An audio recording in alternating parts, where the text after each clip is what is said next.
பொய்ய பேசுறாங்க. ஆனா இனி இது வரைக்கும் நாங்க வாய்தா கட்டின வரிப்பணம் கட்டி இருக்கிறோம்.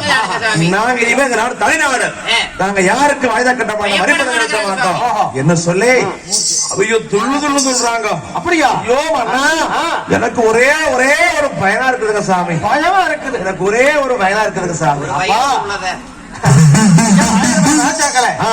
கவலை வேண்டாம், இந்த காயத்துக்கெல்லாம் பச்சளை வைத்தியமானது பண்ணிக்கங்க. இப்படி பயந்து வந்தவர்கள் இருந்து விருந்தாடின்னு போகலாம் என்று சொல்லி அப்ப ஒரு சீக்கிரமாக அழைத்தார். அரண்மனை மருத்துவரை அழைத்து இந்த காயத்துக்கெல்லாம் பச்சளை வைத்தியமானவன் சொன்னார். சொன்னார்கள் இப்படி பச்சளை வைத்தியமானவனே பசியோட இருப்பீங்க, இருந்து விருந்தாருங்க. ஆமா சாமி, அங்க அடி வாங்கிட்டு வந்து பசி அதே சாப்பிட்டேன். இவன் சாப்பிடவே இல்லைங்க. நினைச்சா பயந்து பயந்து பயந்துக்கிறானுங்க. காய்ச்சல் நிக்கவே இல்லைங்க. அவ்வளவு பையோ இன்னும் நிக்கல, வெகு இருக்குதா? ஆமாங்க, நானெல்லாம் சாப்பிடவே இல்லை. ஒரு சப்படம் தான் காலியாச்சு. நானும் சாப்பிடவே இல்லை. சும்மா வளர்க்கிறோம். அவன் சாப்பிடலீங்க. பேக்கரில் போய் தேங்காய் படி தின்னானுங்க.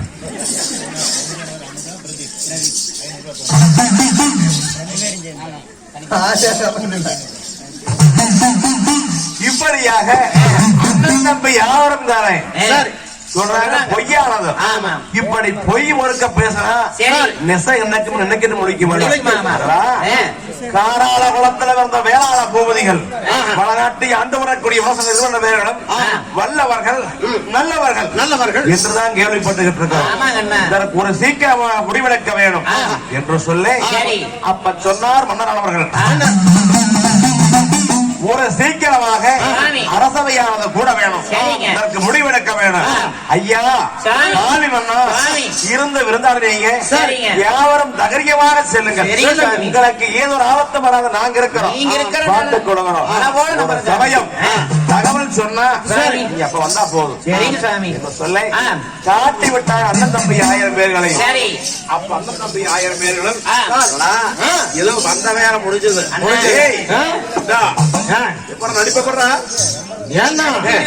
உங்களோட திறமை யாருக்கும் வராதம்மா.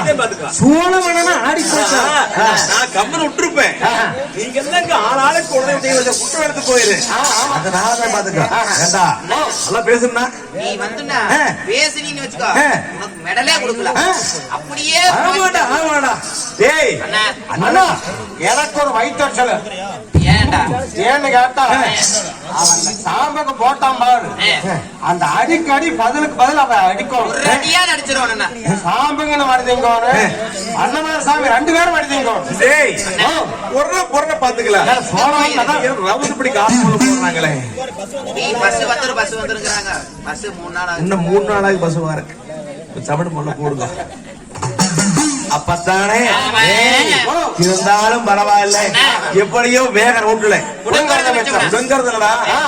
ஊத்தியாச்சு இறங்கி பாத்துக்க என்று சொல்லி அண்ணன் தம்பி 1000 பேர்களும் அப்போ ஒரு சீக்கிரமாக வேளாண் வருகிறாங்க.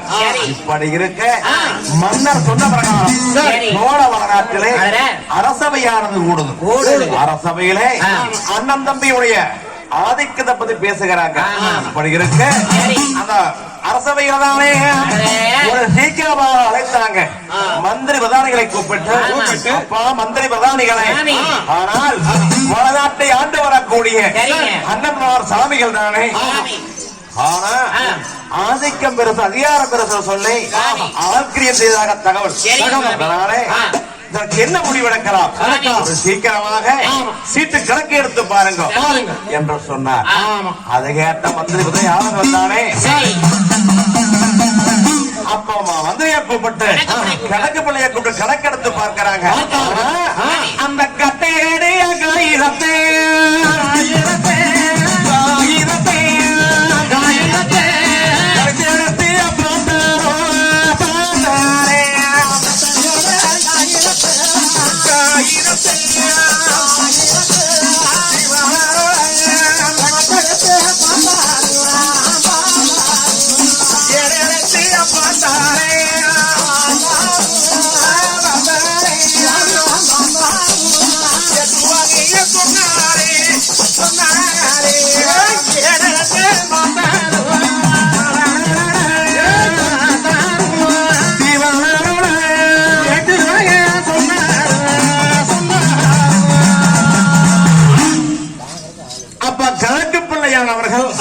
செல்லாக்கும் சின்னெடுத்து பார்க்கிறாங்க. ஏறெடுத்து பார்க்கின்ற பொழுது அப்ப சொன்னார், ஆனா சுவாமி உண்மையானுங்க சிற்றரசு ஆளக்கூடிய மக்கள் யாவர்களும் தானே மன்னர்கள் வாய்தா கட்டி இருக்கிறாங்க, வரிப்பணங்கள் செலுத்தி இருக்கிறாங்க. ஆனா இந்த வளநாட்டை ஆளக்கூடிய காராள மக்கள் மட்டும் வாய்தா கட்டவில்லை, வரிப்பணம் செலுத்தவில்லை. இதுவரைக்கும் ஏதோ ஒரு தகவலும் இல்லைங்க சுவாமி. ஆமா, ஏன்னா பொன்னாம்பல சாமிக்கு பொறுப்புகளை ஒப்படைத்து மன்னனாக பொறுப்புகளை ஒப்படைத்த ஒரு பாடு 5 ஆண்டு காலங்களாகும். இந்த 5 ஆண்டு காலமாக வாய்தா கட்டவில்லை, வரிப்பணங்கள் செலுத்தாம இருக்குது.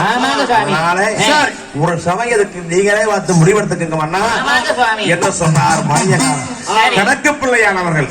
மணியன் கணக்கு பிள்ளையானவர்கள் இப்படி இருக்க அரசவைகளை யாவரும் பேசிக்கிறாங்க. ஆனா ஒரு சபை அப்படித்தான் இருக்குமா? ஏன்னா இன்னைக்கு விட்டு வைக்கிறத ஐயானா நாளைக்கு ஒரு சபை நம்ம நாட்டுக்கு படையெடுத்தாலும் விடுக்கலாம். சொல்றதை பார்த்தா அண்ணன் தம்பி 1000 பேர் இப்படி 5 பேர் வந்து முறையறாங்கன்னு சொன்னா கண்டிப்பா இல்லாம சொல்லுவாங்க, அல்லாம குறையுமா? ஒரு காலம் இருக்காது. அதனால இதற்கு ஒரு சீக்கிரமாக முடிவெடுக்க வேணும். அப்போ கணக்கு பிள்ளை ஒரு சீக்கிரமாகத்தானே மாநாட்டுக்கு செய்தி அனுப்ப வேணும். ஓலையானது எழுதி மாநாட்டுக்கு வாய்தா கட்ட வர வேணும், வரிப்பணம் செலுத்த வேணும் சொல்லி ஓலை எழுத பார்க்கலாம் என்று சொன்னார். அதன் பிரகாரமே சோழ மாநாடு அரசபையில் தானே மத்தியிலும் மட்டி பனையோரே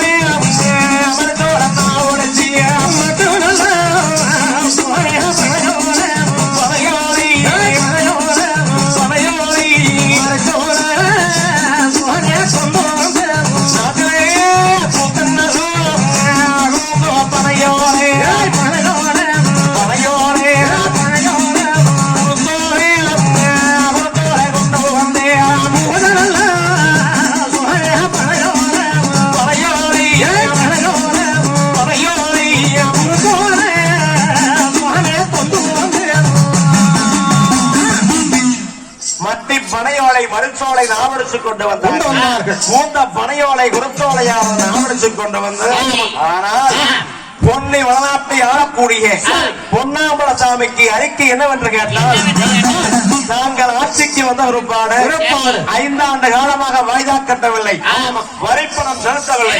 அதனால கண்ணி கரிக்கோட்டை கட்டுடப்பை தயிர்கலசமானது கொண்டு வர வேணும். அடுத்தபடியாக இதெல்லாம் வராம இருக்கிறதுனால சீட்டு கண்ட நாளிகைக்கு சீக்கிரமாக வர வேணும், போல கண்ட நாளிகைக்கு ஒரு சுடியாக வர வேணும் சொல்லி அந்த சீட்டுல தானே முத்தும் நல்ல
சில்லாக்கும் சீட்டானதை எழுதுகிறாங்க. அந்த ஓலைச்சுவடியானதை எடுத்து கொடுக்கிறார் சோழ மன்னரிடத்தில். அப்ப சோழ மன்னர்